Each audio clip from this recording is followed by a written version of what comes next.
Quem será o Anticristo? Cadernos 43, em 20 de agosto de 1943. Diz Jesus: se observasse bem o que acontece há algum tempo, e especialmente desde o início deste século que precede o segundo milênio, dever-se-ia pensar que os 7 selos foram abertos. Nunca como agora eu me inquieto por voltar entre vós com a minha palavra e reunir as tropas dos meus eleitos para marchar com eles, e com os meus anjos para fazer batalha às forças ocultas que trabalham para levar a humanidade às portas do abismo. Guerra, fome, pestilências, instrumentos de homicídio bélico, que são mais do que as bestas ferozes mencionadas pelo predileto, terremotos, sinais no céu, erupções das vísceras do solo e chamadas milagrosas por vias místicas de pequenas almas movidas pelo amor, perseguições contra meus seguidores, elevação das almas e baixezas dos corpos. Nada falta dos sinais pelos quais pode parecer-vos próximo o momento de minha ira e de minha justiça. No horror que provais, exclamais: o tempo chegou, mais tremendo do que isto não pode ser. E chamais com alta voz o fim que vos liberte. Chamam-no os culpados, zombando e amaldiçoando como sempre. Chamam-no os bons, que já não podem mais ver o mal triunfar sobre o bem. Paz, meus escolhidos, ainda um pouco e depois virei. A soma de sacrifício necessária para justificar a criação do homem e o sacrifício do Filho de Deus ainda não está cumprida. Ainda não está terminada a formação das minhas cortes, e os anjos do sinal ainda não colocaram o selo glorioso sobre todas as frontes daqueles que mereceram ser escolhidos para a glória. O opróbrio da terra é tal que seu fumo, pouco diferente daquele que emana da morada de Satanás, sobe até os pés do trono de Deus com sacrílego ímpeto. Antes do aparecimento da minha glória, é necessário que o Oriente e o Ocidente sejam purificados para serem dignos da visão do meu rosto. O incenso que purifica e o óleo que consagra o grande e infinito altar, onde a última missa será celebrada por mim, Pontífice Eterno, servido no altar por todos os santos que o céu e a terra terão naquela hora, são as orações e os sofrimentos dos meus santos, dos diletos do meu coração, dos já assinalados com o meu sinal, da cruz bendita, antes que os anjos do sinal lhes tenham contrasenhado. É sobre a terra que o sinal é gravado, e é a vossa vontade que o grava. Depois os anjos enchem-no com um ouro incandescente, que não se apaga, e que faz resplandecer como o sol a vossa fronte no meu paraíso. Grande é o horror de agora, diletos meus. Mas quanto tem ainda que aumentar para ser o horror dos últimos tempos? E se verdadeiramente parece que o absinto, esta planta amarga, se tenha misturado com o pão, com o vinho, com o sono do homem, muito mais absinto deve pingar ainda em vossas águas, sobre vossas mesas, sobre vossos leitos, antes que tenhais alcançado a amargura total, que será a companheira dos últimos dias desta raça criada pelo amor, salva pelo amor, e que se vendeu ao ódio. Se Caim andou vagando pela terra por ter matado, derramado um sangue inocente, mas sempre sangue contaminado pelo pecado original, e não encontrou quem o tirasse do tormento da recordação, porque o sinal de Deus estava sobre ele para seu castigo, e gerou na amargura viveu, e viu viver, e na amargura morreu, o que não deve sofrer a raça do homem, que matou de fato e mata com o desejo o sangue inocentíssimo que o salvou? Portanto, pensai que estes são os preâmbulos, mas não é ainda a hora. São os precursores daqueles que eu disse que se pode chamar negação, mal feito carne, horror, sacrilégio, filho de Satanás, vingança, destruição, e poderíeis continuar a dar-lhes nomes de clara e pavorosa indicação. Mas ele, o anticristo, não chegou ainda.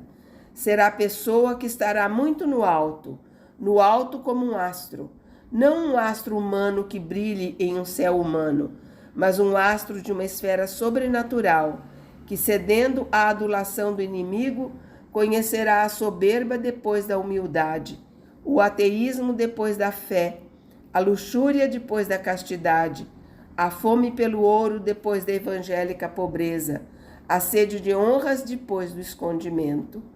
Será menos pavoroso ver cair uma estrela do firmamento do que ver-se precipitar nas espirais de Satanás esta criatura já eleita, a qual de seu pai de eleição copiará o pecado. Lúcifer, por soberba, tornou-se o maldito e o obscuro. O anticristo, pela soberba de uma hora, se tornará o maldito e o obscuro, depois de ter sido um astro do meu exército. Como prêmio por sua abjuração, que abalará os céus sob um estremecimento de horror e fará tremer as colunas da minha igreja, na consternação que suscitará seu precipitar, obterá a ajuda completa de Satanás, o qual lhe dará as chaves do poço do abismo para que o abra.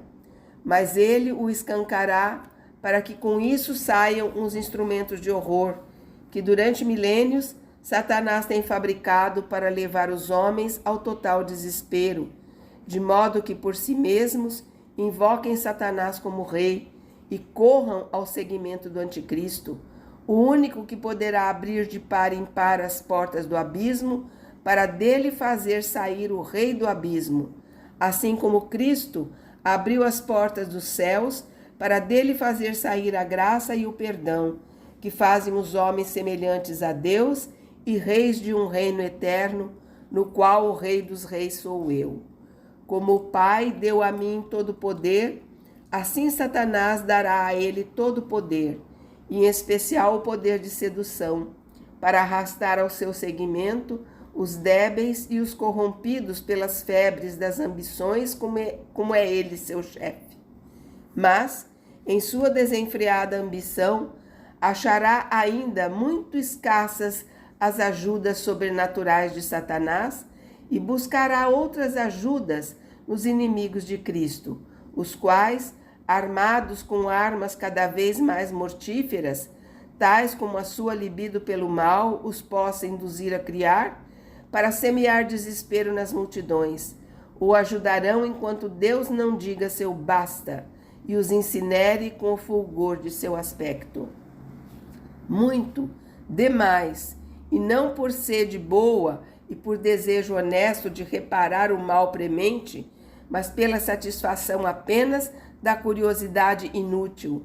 Muito, demais se conjeturou ao longo dos séculos sobre o que João diz no capítulo 10 do Apocalipse. Mas saiba, Maria Valtorta, eu permito que se saiba o que pode ser útil saber, e oculto o que acho útil que não saibais. Sois demasiado fracos, pobres filhos meus, para conhecer o nome de horror dos 7 trovões, os anjos apocalípticos. Meu anjo disse a João: sela o que os 7 trovões disseram e não o escrevas. Eu digo que não é ainda a hora de se abrir o que está selado, e que se João não o escreveu, eu não o direi. De resto, não cabe a vós provar esse horror, e por isso só vos resta rezar por aqueles que o deverão padecer, para que a força não naufrague neles e não passem a fazer parte da multidão daqueles que, sob o açoite do flagelo, não conheçam penitência e blasfemem a Deus, em vez de o chamarem em sua ajuda.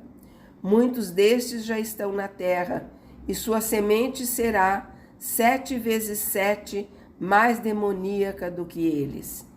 Eu, não meu anjo, eu mesmo juro que quando terminar o trovão da 7ª trombeta, e se tiver cumprido o horror do 7º flagelo, sem que a raça de Adão reconheça Cristo Rei, Senhor, Redentor e Deus, e invoque sua misericórdia, seu nome no qual está a salvação, eu, pelo meu nome e pela minha natureza, juro que pararei o instante na eternidade.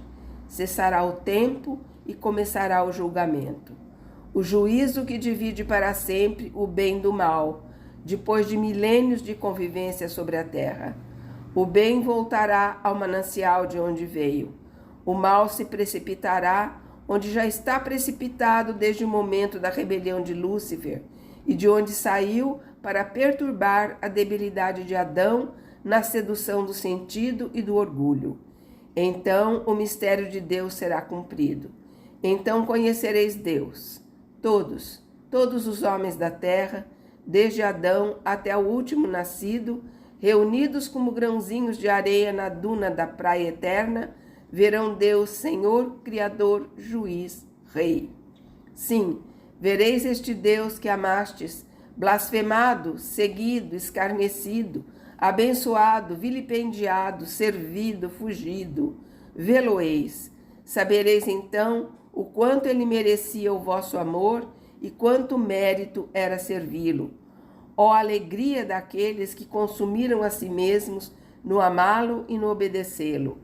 Ó terror daqueles que foram os seus Judas, os seus Caíns, daqueles que preferiram seguir o antagonista e o sedutor, em vez do Verbo humanizado, no qual está a redenção, do Cristo, caminho para o Pai, de Jesus, verdade santíssima, do Verbo, vida verdadeira.